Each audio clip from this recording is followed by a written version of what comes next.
मैं डॉक्टर रविंद्र कुमार शर्मा, सहायक आचार्य, व्यवसाय प्रशासन विभाग, राजकीय महाविद्यालय बयाना, बीकॉम थर्ड ईयर का पेपर फर्स्ट क्रियात्मक प्रबंध का टॉपिक निष्पादन मूल्यांकन अथवा योग्यता अंकन, performance appraisal oblique merit rating के बारे में आज मैं ई कंटेंट के माध्यम से आपको अध्ययन कराएंगे। सर्वप्रथम इसका अर्थ एवं परिभाषा है। इसकी प्रस्तावना में थोड़ा सा देखें। अर्थ एवं परिभाषा से पहले संभवतः जब से किसी व्यक्ति ने किसी अन्य व्यक्ति के अधीन कार्य का प्रारंभ किया होगा तभी से योग्यता अंकन का जन्म हो गया होगा। ऐसे अनुमान का मूल कारण यही है कि प्रत्येक मनुष्य में एक जन्मजात सामान्य गुण ये देखने को मिलता है कि वह दूसरों का मूल्यांकन करता है। प्रत्येक व्यक्ति जाने अनजाने में अपने आप को किसी अन्य से तुलना करता है तो वह अन्य व्यक्ति को स्वयं से बड़ा या अच्छा समझता है या वह स्वयं को उस व्यक्ति से बड़ा अच्छा समझता है। मानव की यही प्रवृत्ति शाश्वत एवं सार्वभौमिक है जो उसकी प्रत्येक स्थिति में बनी ही रहती है। जब यह अधिकारी की स्थिति में होता है तो अपने अधीनस्थों का मूल्यांकन करता है तथा उसके संबंध में महत्वपूर्ण निर्णय लेता है। इसके बारे में योग्यता अंकन एक प्राचीन शब्दावली है जो आधुनिक सेवी वर्गीय प्रबंध, सामान्य प्रबंध, औद्योगिक मनोविज्ञान आदि शब्दों या किताबों से विलुप्त हो गई है। अब इसके स्थान पर एक नई शब्दावली विकसित की गई है जिसे हम निष्पादन मूल्यांकन, परफॉर्मेंस अप्राइजल के नाम से जानते हैं। सन 1950 के बाद से ही निरंतर इस नवीन शब्दावली का प्रयोग बढ़ता चला गया और आज प्राय ये निष्पादन मूल्यांकन की शब्दावली के रूप में ही प्रयोग किया जाता है। सर्वप्रथम इसके अर्थ में देखें तो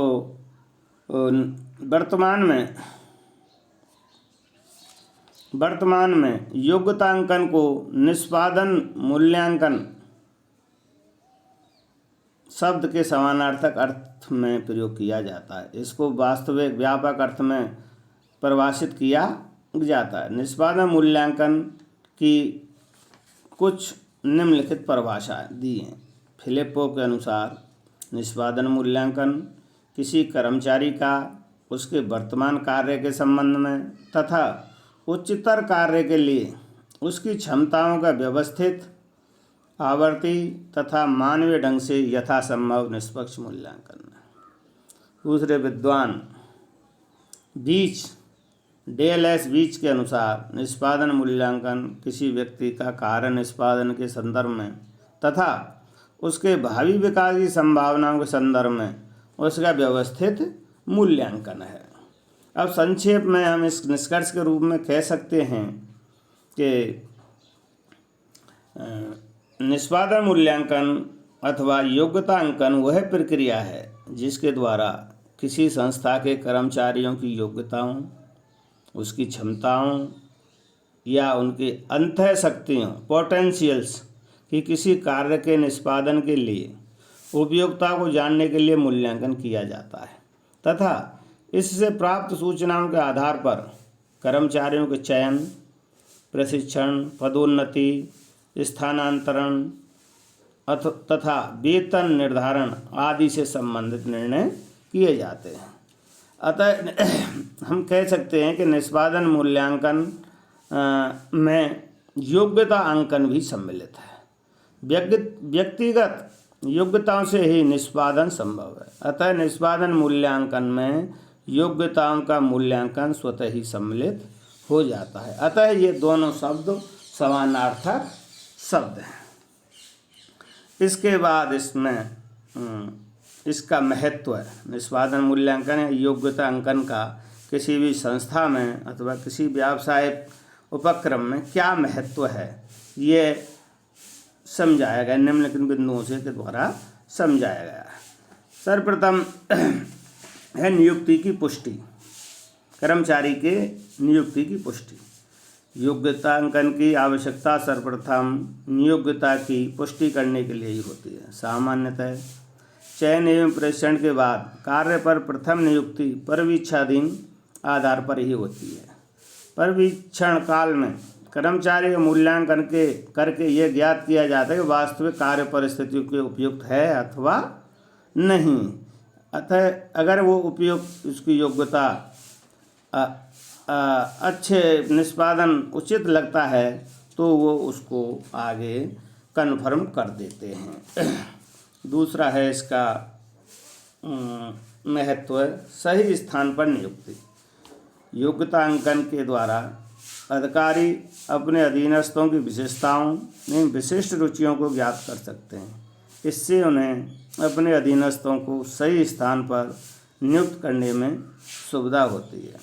तीसरा इसका महत्व है उचित पारिश्रमिक। योग्यता अंकन अथवा परफॉर्मेंस अप्रेजल के द्वारा कर्मचारियों के लिए उचित पारिश्रमिक निर्धारित करने का आधार प्रस्तुत करता है। योग्यता अंकन के आधार पर कर्मचारियों के लिए उचित वेतन, प्रेरणात्मक वेतन, बोनस आदि को निर्धारित किया जाता है। प्रशिक्षण एवं विकास। योग्यता अंकन से कर्मचारियों की कमियों तथा योग्यताओं का ज्ञान होता है। अतः इसके परिणामों के आधार पर अधिकारी अपने कर्मचारियों के प्रशिक्षण एवं विकास की दिशा को आसानी से निर्धारित कर सकते हैं। स्थानांतरण। कर्मचारी की योग्यता अंकन अथवा निष्पादन मूल्यांकन से ज्ञात हो जाता है कि कोई कर्मचारी अपने वर्तमान कार्य पर सफल है अथवा नहीं। यदि नहीं है तो उसे उपयुक्त स्थान पर स्थानांतरित किया जा सकता है। इसका अगला महत्व है पदोन्नति। योग्यता अंकन के द्वारा कर्मचारियों की वर्तमान कार्य निष्पादन क्षमता के साथ साथ उसकी संभावित क्षमताओं का भी मूल्यांकन किया जा सकता है। अधिकारी उसकी संभावित क्षमताओं के आधार पर उसके लिए पदोन्नति के उचित अवसर ढूंढ सकते हैं। अगला इसका महत्व है जबरन छुट्टी या छटनी का आधार। यदि संस्था में जबरन छुट्टी या छटनी योग्यता अंकन एवं वरिष्ठता के आधार पर की जाती है तो योग्यता अंकन उसमें भी उपयोगी होता है। ऐसी स्थिति में योग्यता अंकन तथा वरिष्ठता सूची दोनों के बिना जबरन छुट्टी या छटनी किसी भी व्यावसायिक संस्था में नहीं की जा सकती है। तो ये इसका एक जबरन छुट्टी या उसका एक आधार है। अगला इसका महत्व है कर्मचारियों में प्रतिस्पर्धा। योग्यता अंकन के द्वारा कर्मचारियों की योग्यताओं, कार्यों तथा क्षमताओं की तुलना करने का अवसर मिलता है। अतः कर्मचारियों में आपसी प्रतिस्पर्धा बढ़ती है और वे अधिक कुशलता अर्जित करने का प्रयास करते हैं, जिससे भी किसी संस्था में लाभ की ओर बढ़ने का मौका कर्मचारियों द्वारा दिया जाता है। अगला इसका महत्व है कर्मचारियों में कुप्रेरणा। योग्यता अंकन की व्यवस्था से कर्मचारी यह अनुभव करते हैं कि उनके कार्य को कोई महत्व दे रहा है अथवा नहीं। फलतः वे अपने आप को प्रबंधकों एवं संस्था के लिए उपयोगी एवं महत्वपूर्ण समझते हैं। यही भावना उनके मन में अधिकाधिक एवं अच्छा से अच्छा कार्य करने की प्रेरणा भी देती है। अगला महत्व इसका बताया है भावी उपयोग। योग्यता अंकन केवल विद्यमान उद्देश्य या किसी विशिष्ट उद्देश्य के लिए ही नहीं किया जाता है। यह भविष्य में कभी भी उपयोगी सिद्ध हो सकता है। भविष्य में कभी भी इसकी उपयोग आवश्यकता पड़ सकती है। यह भविष्य की कई सी वर्गीय समस्याओं के समाधान में सहायक हो सकता है। इस तरह से आपको इसके महत्व के बारे में या उपयोगिता के बारे में समझाया गया। इसके आगे है इसमें निष्पादन मूल्यांकन अथवा योग्यता अंकन की क्या विधि है। किसी भी कर्मचारी जो संस्था में नियुक्त किया जाता है उसके कार्य का मूल्यांकन अथवा उसकी योग्यता का अंकन किस प्रकार से किया जाता है, इसकी प्रमुख विधियाँ निम्नानुसार हैं, बताई गई हैं। योग्यता क्रम निर्धारण विधि, रैंकिंग मेथड बोलते हैं जिसे हम, इसे गुण क्रम विधि भी कहते हैं। योग्यता अंकन की ये प्राचीनतम विधि है। इस विधि में एक कर्मचारी की तुलना उस समूह के अन्य सभी कर्मचारियों से की जाती है, चाहे वे कैसा ही कार्य क्यों न करते हैं। इस विधि में कर्मचारियों का मूल्यांकन समान घटकों के आधार पर किया जाता है। सभी का मूल्यांकन कार्य निष्पादन के आधार पर किया जाता है, न कि व्यक्तिगत गुणों के आधार पर। अतः जो कर्मचारी सर्वश्रेष्ठ निष्पादन करता है उसे सर्वप्रथम क्रम पर, और जो सबसे घटिया कार्य निष्पादन करता है उसे अंतिम क्रम पर रखा जाता है। दूसरी विधि है इसकी श्रेणीयन विधि। श्रेणीयन विधि यानी ग्रेडिंग मेथड। इस विधि में मूल्यांकनकर्ता सभी कर्मचारियों के मूल्यांकन के लिए कुछ श्रेणियां पहले से ही निर्धारित कर देता है। प्रत्येक श्रेणी की पहले से स्पष्ट व्याख्या एवं परिभाषा दी जाती है। उदाहरणतः एक मूल्यांकनकर्ता अपने कर्मचारियों के मूल्यांकन के लिए 3 श्रेणियां निर्धारित कर सकता है। इसमें पहला विलक्षण, संतोषजनक तथा असंतोषजनक। एक अन्य प्रकार से श्रेणियां इस तरह भी निर्धारित कर सकता है, सीमांत, क्षमतावान, श्रेष्ठतम। इन श्रेणियों की संख्या भी बढ़ाई जा सकती है। मूल्यांकन की श्रेणियां निर्धारित कर लेने के बाद मूल्यांकनकर्ता कर्मचारियों का अवलोकन करता है तथा उनको श्रेणियों की परिभाषा से तुलना करता है। मूल्यांकनकर्ता उनकी योग्यता को जिस श्रेणी की समझता है उन्हें वही श्रेणी प्रदान कर देता है। तीसरी विधि है इसकी व्यवस्था या बलात् वितरण विधि। विलासता या बलात् वितरण विधि, इसके कहते हैं फोर्स डिस्ट्रीब्यूशन मेथड। श्रेणी में सुधार करने के लिए इस विधि को विकसित किया गया है, जिससे अनेक या सभी कर्मचारियों का अंकन किसी विशिष्ट श्रेणी में होने को रोका जा सकता है। इस विधि में कर्मचारियों के अंकन के लिए विभिन्न श्रेणियां निर्धारित की जाती हैं। इसके अतिरिक्त प्रत्येक श्रेणी में अंकन के लिए कर्मचारियों का प्रतिशत पहले से ही निर्धारित कर दिया जाता है। उदाहरणतः एक मूल्यांकनकर्ता ने मूल्यांकन के लिए 5 श्रेणियां क्रमशः 1, 2, 3, 4, 5 बना दी। इसके साथ ही यह भी निर्धारित कर दिया जाता है कि प्रथम श्रेणी में 10% से अधिक कर्मचारियों का अंकन न किया जाए। इस प्रकार द्वितीय श्रेणी और चतुर्थ श्रेणी में 25%, 30% तथा 25% से अधिक कर्मचारियों का अंकन नहीं किया। इस तरह से ये एक फोर्स डिस्ट्रीब्यूशन मेथड अपनाया जाता है। अगली इसकी विधि है जांच लेखा चित्र विधि, ग्राफिक रेटिंग मेथड। इस विधि के अंतर्गत कर्मचारियों का योग्यता अंकन एक ग्राफ या लेखा चित्र के माध्यम से किया जाता है। इसमें प्रत्येक कर्मचारी के लिए पृथक निष्पादन लेखा चित्र प्रारूप का उपयोग किया जाता है। इस ग्राफ प्रारूप में योग्यता संबंधी गुणों की एक सूची दी हुई होती है तथा प्रत्येक गुण को मापने के लिए एक श्रेणी युक्त पैमाना दिया हुआ होता है।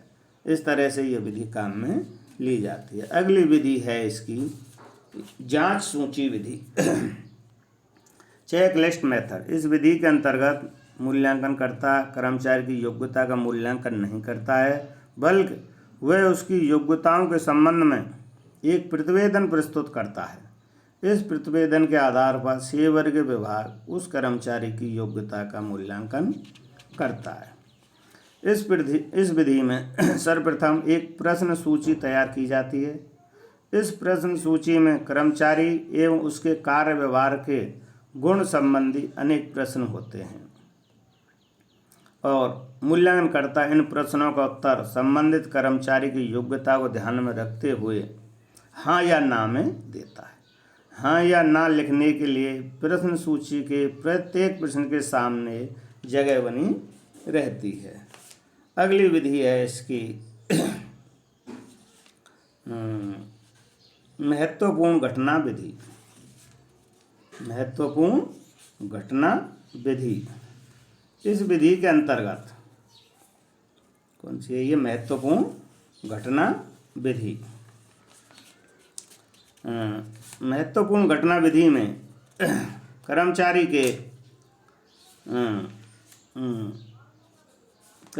की जितने भी महत्वपूर्ण घटनाएं उसके कार्य पर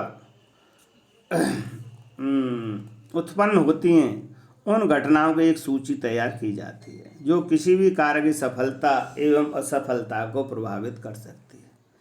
ऐसी सूची प्रत्येक कार्य जैसे विक्रय कार्य, तकनीकी कार्य, निरीक्षण कार्य इत्यादि के लिए तैयार की जाती है। प्रत्येक कार्य की सफलता एवं असफलता के लिए सभी महत्वपूर्ण घटक किसी भी व्यक्ति को सफल या असफल बना सकते हैं।